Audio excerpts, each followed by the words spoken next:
അടുത്തതായിട്ട് നമുക്ക് കാണാനുള്ള ഒരു ഇമ്പോർട്ടൻറ്റ് ഡെറിവേഷനാണ് acceleration due to gravity at a height h എന്നുള്ളത്. ഹൈറ്റ് എച്ച് ഹൈറ്റിലുണ്ടാകുമ്പോൾ, അതായത് സർഫസ് നിന്ന് എച്ച് ഹൈറ്റിലുണ്ടാകുന്ന ഒരു ബോഡിക്ക് ഉണ്ടാകുന്ന ആക്സിലറേഷൻ ഡ്യൂ ടു ഗ്രാവിറ്റി കാണാനാണ് നമ്മളിനി പോകുന്നത്. അപ്പോൾ അത് നമ്മൾ എന്ത് ചെയ്തു, ഒരു ബോഡി കൺസിഡർ ചെയ്തു. അതിൻ്റെ മാസ് എം, അതുപോലെ അതിൻ്റെ റേഡിയസ് ആർ എന്നും കൊടുത്തു. ഇവിടെ ഒരു ഒബ്ജക്റ്റ് ഉണ്ട്. ഈ ലെങ്ത്തിനെ നമ്മൾ ഹൈറ്റ് എച്ച് എന്ന് വിളിച്ചു. Acceleration due to gravity surface of earth നമുക്കറിയാം. G at the surface of the earth. Surface of the എർത്തിൽ ആക്സിലറേഷൻ ഡ്യൂ ടു ഗ്രാവിറ്റീൻ്റെ വാല്യൂ നമ്മൾ കഴിഞ്ഞതിൽ ഡിറൈവ് ചെയ്തിട്ടുണ്ടായിരുന്നു. അതെന്താണ്? Of the earth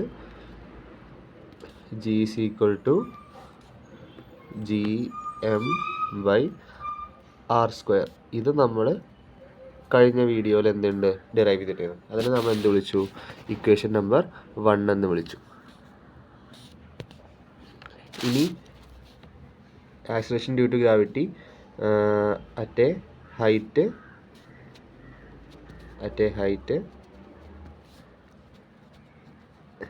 above the surface of the earth, above the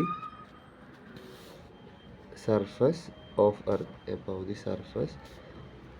of earth.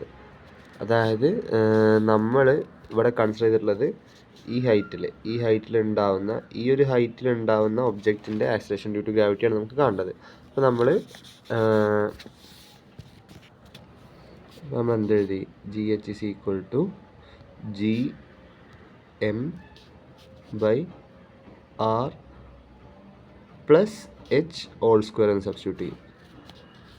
R plus h whole square. ഇതിന് നമ്മൾ equation number 2 എന്ന് വിളിച്ചു. ഇവിടെ ആർ പ്ലസ് എച്ച് വരാൻ കാരണം നമ്മൾ എടുത്തിരിക്കുന്ന ഒബ്ജക്റ്റിൻ്റെ ഹൈറ്റ്, ഈ ഹൈറ്റ് എച്ചും ഇതിൻ്റെ എർത്തിൻ്റെ സെൻറ്റർ മുതൽ ഇവിടം വരെ ഡിസ്റ്റൻസ് എന്താണ്? 6 അപ്പോൾ ടോട്ടൽ ഡിസ്റ്റൻസ് എന്ന് പറയുന്നത് 6 പ്ലസ് എച്ച് ചെയ്താൽ മതി. ഈ സെൻറ്റർ മുതൽ ഈ ഒബ്ജക്റ്റ് നിൽക്കുന്ന ഈ ഡിസ്റ്റൻസ് ആർ പ്ലസ് എച്ച് ആണ്. അപ്പോൾ നമ്മൾ അതിനെന്ത് വിളിച്ചു? ഇക്വേഷൻ നമ്പർ 2 എന്ന് വിളിച്ചു. നമ്മൾ എന്ത് കൺസിഡർ ചെയ്തു? എച്ച് എന്ന് പറയുന്നത് h is very much less than r. H എന്താണ്? ആറിനേക്കാൾ വളരെ ചെറുതാണ്. പിന്നീട് നമ്മൾ എന്ത് ചെയ്തു? G h is equal to G M by ഈ r plus h whole square ഇല്ലേ, അതിൽ ആറിനെ നമ്മൾ പുറത്തേക്ക് എടുത്തു. അപ്പോൾ ഉള്ളിൽ എന്ത് വരും? 1 plus h by R whole square. 1 plus h by R whole square എന്ന് കിട്ടും. ഇനി എന്ത് ചെയ്തു? G h is equal to G M by R square. ഇനി നമ്മൾ എന്താ ചെയ്യുന്നത് വെച്ചാൽ, ഈ താഴെ ഉണ്ടായിരുന്ന ഈ ടേമില്ലേ, ഈ ടേം ഇതിനെ നമ്മൾ മുകളിലേക്ക് കൊണ്ടുവരും. അപ്പോൾ അത് ഇവിടെ ഹോൾ സ്ക്വയർ അല്ലേ, അത് ആ മുകളിലേക്ക് വരുമ്പോൾ -2 ആവും. ഇപ്പം എന്ത് വരും? G M by R square into, നേരത്തെ നമ്മൾ പുറത്തേക്ക് എടുത്തത് ആറല്ല കേട്ടോ, ആർ സ്ക്വയർ ആണ്. അപ്പോഴേ അത് കറക്റ്റ് ആവുള്ളൂ. അപ്പോൾ ആർ സ്ക്വയറിനെ പുറത്തേക്ക് എടുത്തു. ബാക്കി ഇവിടെ ഉണ്ടാവുക G M by R square into നമ്മളും ഈ 1 പ്ലസ് എച്ച് ബൈ ആർ എന്നുള്ള ടൈമിനെ മുകളിലേക്ക് എടുത്തു. അപ്പോൾ എന്ത് വരും? 1 plus h by r, 1 plus h by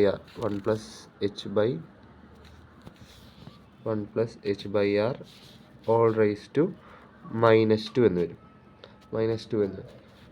ഈ g M by R square എന്താണ്? G M by R square എന്ന് പറയുന്നത് എന്താണ്? സർഫസ് ഓഫ് ദി എർത്തിലുള്ള ആക്സിലറേഷൻ ഡ്യൂ ടു ഗ്രാവിറ്റിയാണ്. അപ്പോൾ അതിന് പകരം നമ്മൾ എന്ത് സബ്സ്റ്റിറ്റ്യൂട്ട് ചെയ്തു? ജി എന്ന് സബ്സ്റ്റിറ്റ്യൂട്ട് ചെയ്തു into 1 plus h by R whole raise to -2 എന്ന് കിട്ടി.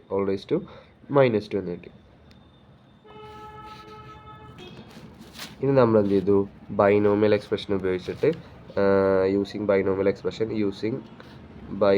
എക്സ്പ്രഷൻ നമ്മൾ എന്ത് ഹയർ ഓർഡർ ടേംസിനൊക്കെ എക്സ്പ്രഷനും അതുപോലെ നെഗ്ലക്റ്റിംഗ് ഹയർ ഓർഡർ ടേംസിനൊക്കെ എന്ത് ചെയ്തു? നമ്മൾ നെഗ്ലക്റ്റ് ചെയ്തു. Neglecting higher order